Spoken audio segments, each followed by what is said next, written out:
Hello mummy's, இன்னைக்கு நம்ம சேனலில் குழந்தைக்கு பார்க்க போகிற டின்னர் ரெசிபி 7 மாதத்துலேருந்தே குழந்தைக்கு கொடுத்துக்கலாம். இது பண்ணுறதுக்கு நான் ஒரு பழுத்த தக்காளி சின்ன தக்காளியாக எடுத்துக்கிறேன். இதில் ஒரு 5 நிமிஷத்துக்கு நல்லா வெந்நீர் ஊற்றி மூடி வச்சிட்டிங்கன்னா நல்லா சாஃப்ட் ஆயிரும். தோல் நல்லா உரிக்க வரும்.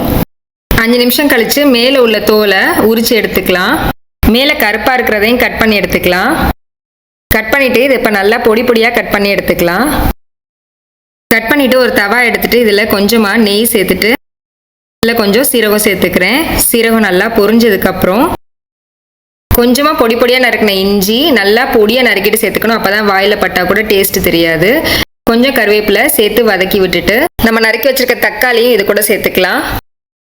கொஞ்ச நேரம் மூடி வச்சுட்டு தக்காளி நல்லா சாஃப்ட் ஆகிற வரைக்கும் வேக விட்டுறலாம். வெந்துருச்சு. இப்போ இது கூட 1/2 டம்ளர் அளவு தண்ணி சேர்த்துட்டு மறுபடியும் மூடி வச்சிடலாம். தண்ணி நல்லா கொதிச்சு வரட்டும்.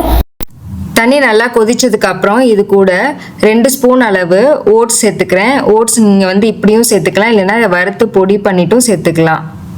இது ஒரு 2-3 நிமிஷத்துலேயே அழகாக வெந்து வந்துடும். இப்போ இது கூட கொஞ்சமாக நெய்யும் சேர்த்துக்கலாம். இது சாப்பிட்றதுக்கு ரொம்பவே க்ரீமியாக டேஸ்ட்டும் சூப்பராகவே இருக்கும். குழந்தைங்க ரொம்ப விரும்பி சாப்பிடுவாங்க. இது எல்லா சீசனுக்குமே குழந்தைங்களுக்கு கொடுத்துக்கலாம். குறிப்பாக மழைக்காலத்துக்கு இது ரொம்ப பெஸ்ட்டான டின்னராக இருக்கும்.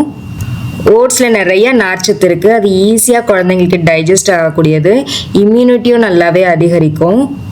மலச்சிக்கல் இருக்க குழந்தைங்களுக்கு நீங்கள் ஓட்ஸ் செஞ்சு கொடுத்தீங்கன்னா அடுத்த நாளே ஃப்ரீயாக மோஷன் போவாங்க. இது கொடுக்குறதுக்கு முன்னாடி நம்ம கறிவேப்பிலையெல்லாம் ரிமூவ் பண்ணிவிட்டு நல்லா மசிச்சுட்டு குழந்தைங்களுக்கு கொடுத்துக்கலாம். இப்படி சாப்பிட பிடிக்காத குழந்தைங்களுக்கு நம்ம மிக்ஸி ஜாரில் ஒரு தடவை நல்லா அரைச்சிட்டு கூட குழந்தைங்களுக்கு ஊட்டி விட்டுக்கலாம். ஓட்ஸ் குழந்தைங்களுக்கு ஈஸியாக டைஜஸ்ட் ஆகக்கூடியது. ரொம்ப விரும்பியும் சாப்பிடுவாங்க. எந்த தொந்தரவும் இல்லாமல் நிம்மதியாக தூங்குவாங்க. இந்த ரெசிபி உங்களுக்கு ரொம்பவே யூஸ்ஃபுல்லாக இருந்திருக்கும் நம்புறேன். இந்த வீடியோ பிடிச்சிருந்துச்சுன்னா லைக் பண்ணுங்கள். கருத்துக்கள் எனக்கு கமெண்ட்டில் சொல்லுங்கள். உங்கள் ஃப்ரெண்ட்ஸ் அண்ட் ஃபேமிலி கூட கண்டிப்பாக இந்த வீடியோ ஷேர் பண்ணுங்கள். அப்புறம் நம்ம சேனலை மறக்காமல் சப்ஸ்கிரைப் பண்ணிக்கோங்க. நெக்ஸ்ட் டைம் இதே மாதிரி ஒரு யூஸ்ஃபுல்லான இன்ட்ரெஸ்டிங்கான வீடியோவில் மீட் பண்ணுறேன். தேங்க்யூ.